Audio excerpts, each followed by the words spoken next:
Bien, merci de m'accorder la parole. Aujourd'hui, nous avons développé le thème intitulé en tant que qui t'engages-tu à affronter ton ennemi? En tant que qui t'engages-tu à affronter ton ennemi? Cela déjà prouve que c'est un thème très profond. Quel a été le socle, donc le thème, le verset clé de ce thème?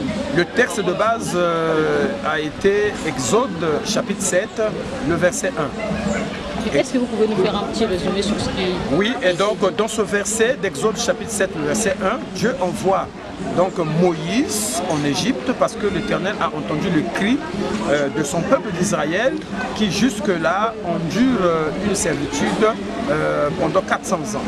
Et Dieu donc décide de délivrer et il choisit un homme en la personne de Moïse qui l'envoie.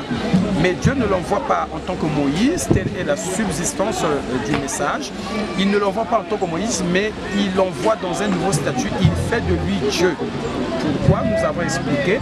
Parce que le pharaon d'Égypte était lui-même considéré comme un Dieu vivant par les Égyptiens. Et donc Dieu envoie aussi Moïse avec le statut de Dieu pour que le combat soit celui d'un Dieu contre un Dieu. Voilà. Ce qu'un chrétien doit retenir de fondamental, c'est que chaque chrétien devait se poser la question en tant que qui il combat. Chacun de nous endure des combats, mais en tant que qui nous combattons. Moïse est allé combattre, non pas en tant que Moïse, mais en tant que Dieu, devant un Dieu. Mais nous, en tant que qui, nous combattons. Nous savons que nos oppositions sont l'œuvre de l'ennemi. Derrière une opposition, il y a un esprit diabolique. Mais en tant que qui, nous y allons.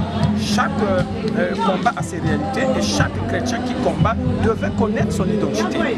Et les uns peuvent combattre en tant que fils de Dieu, fille de Dieu, mais il y en a qui combattent sans statut, qui combattent en dehors du statut d'enfant de Dieu. En ce moment-là, il y a problème. Donc, nous devons avoir un statut. Nous sommes par exemple co-héritiers avec Christ. Et donc, nous sommes citoyens du royaume de Dieu.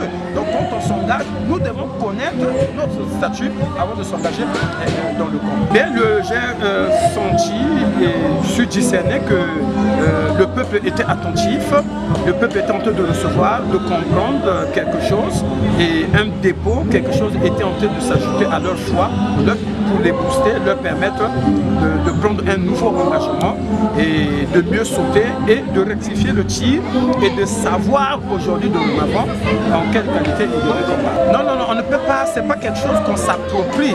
Et le statut, un titre, on ne se l'approprie pas. C'est Dieu qui nous confère un titre, un statut, une autorité. Le mandat, c'est Dieu qui nous le donne.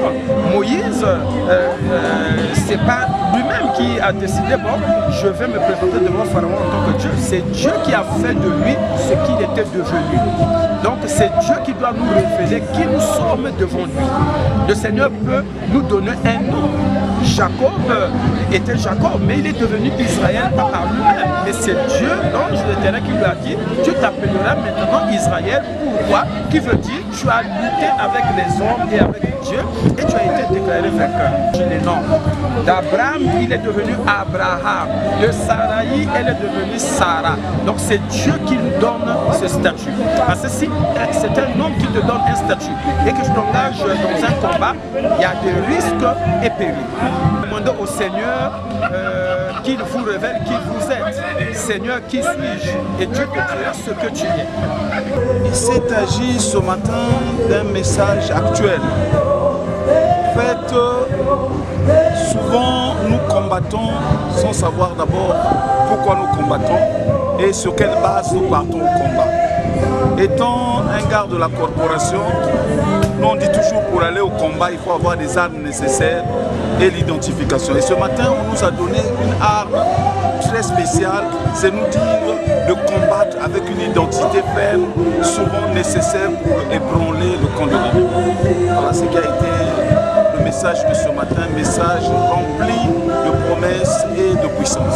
Ceux qui n'ont pas participé au culte pour des raisons valables, je crois que Dieu mette sur leur chemin ce message qui a été enregistré par la communication et ils peuvent toujours jeter un coup d'œil dans le site de Philadelphie et voir ce message.